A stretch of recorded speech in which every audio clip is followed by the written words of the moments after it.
Okey. Yang cikgu nak tolong jawab soalan Kristina, rasa dia tanya dia tak faham yang ni. Okay, jadi cikgu ulang balik pasal pembentukan gamet ataupun dikenali sebagai gametogenesis. Gametogenesis. Okey, jadi gametogenesis adalah proses pembentukan gamet. Okey, untuk membentuk gamet ni kita ada dua jenis gamet. Iaitu yang pertama, penghasilan gamet jantan. Okey, iaitu sperma. Jadi untuk spermatogenesis ini fokus kepada gamet jantan lah. Gamet jantan biasa cikgu lukis macam mana? Pakai topi. Okey, bulat pakai topi. Kejap uduh yang lah.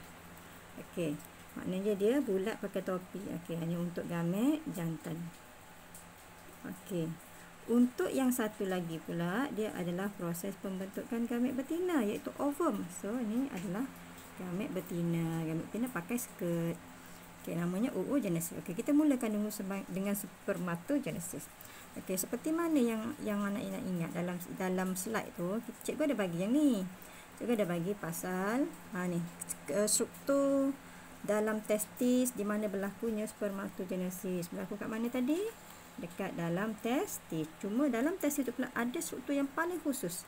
Namanya tubuh seminiferous. Tubuh is tube. Okay, jadi dalam ni banyak tube. Nampak ni tube. Okay, tube-tube ni. Okay, yang akan membentuk satu lingkaran-lingkaran besar. Kita panggil epididymis. Okay. Lepas tu, kesemua ini akan keluar melalui testis daripada badan. Testis keluar daripada badan itu melalui ductus sperma ataupun vas deferens.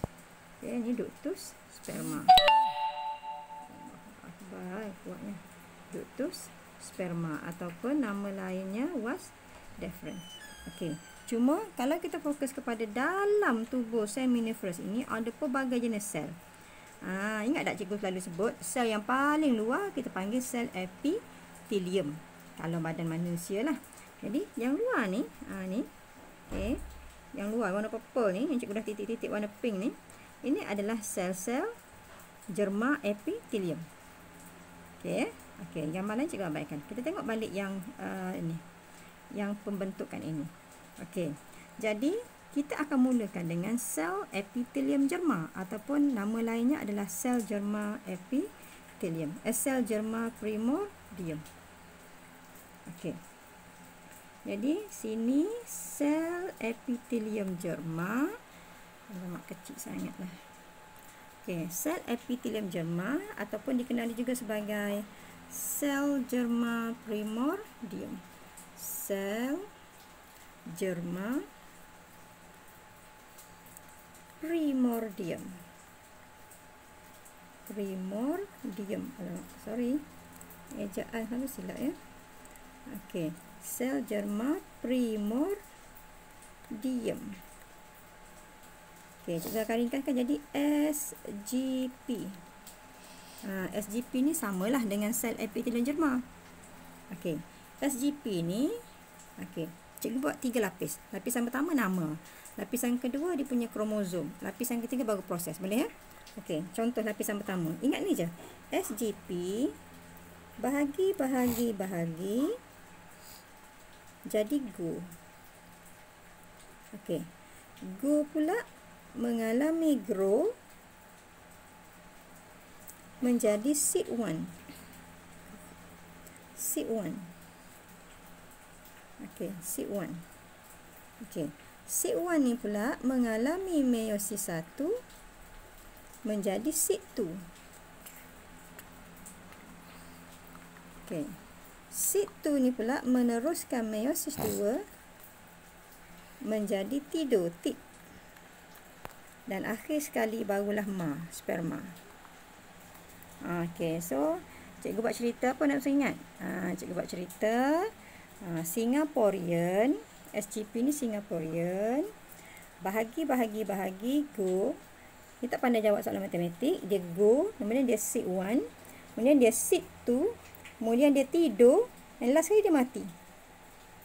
Okey, so nama dah selesai. SGP, go, SID1, SID2, tidur, mati.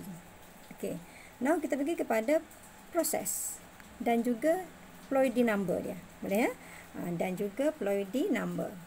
Okey, jadi kalau kita kata proses, cikgu dah tulis tadi. SGP ni mengalami proses apa? Mengalami proses pembahagian. Pembahagian ini adalah mitosis. Okey ya. Jadi ni okey, ni ialah mitosis. Mitosis. Mana saya tak nampak? Okey, mitosis. Okey. Kemudian kalau kita kata ploid dinamo, semua sel dalam badan kita mempunyai keadaan diploid. So dia start dengan 2N. 2N mengalami mitosis. Jadi apa? Jadilah 2N balik. Mitosis mengekalkan bilangan kromosom dalam sel anak. So berapa bilangan sel anak dia? 2 sel anak. 2N juga. Okey. Tapi ni cikgu tunjuk sekali lah mitosis. Sepatutnya mitosis dia berulang-ulang. Kita buat tangan semua. Okey. Okey, kemudian yang ini yang kita panggil go ni ataupun spermatogonia ni, dia tak ada apa, dia hanya mengalami proses grow. Okey, bila proses grow, maka dia akan jadi lebih besar je lah. Ni, SIG1. SIG1 iaitu masih lagi 2N. Kenapa 2N? Sebab dia tak mengalami proses meiosis ataupun mitosis, dia hanya mengekalkan bilangan kromosom, dia grow je. Okey, yang ni barulah meiosis 1. Bila meiosis 1, dia mengurangkan bilangan kromosom menjadi separuh. Bila jadi separuh, maksudnya dia akan dapat 2 sel anak. Bila meiosis 1 menghasilkan 2 sel anak yang haploid. So, apa nama sel anak ini? Sel anak ni namanya spermatosit sekunder. Okey ya. Okey, spermatosit sekunder. Setiap spermatosit sekunder akan mengalami meiosis 2, menghasilkan 2 lagi sel anak. N dengan N. N dengan N. Yang ni pun sama.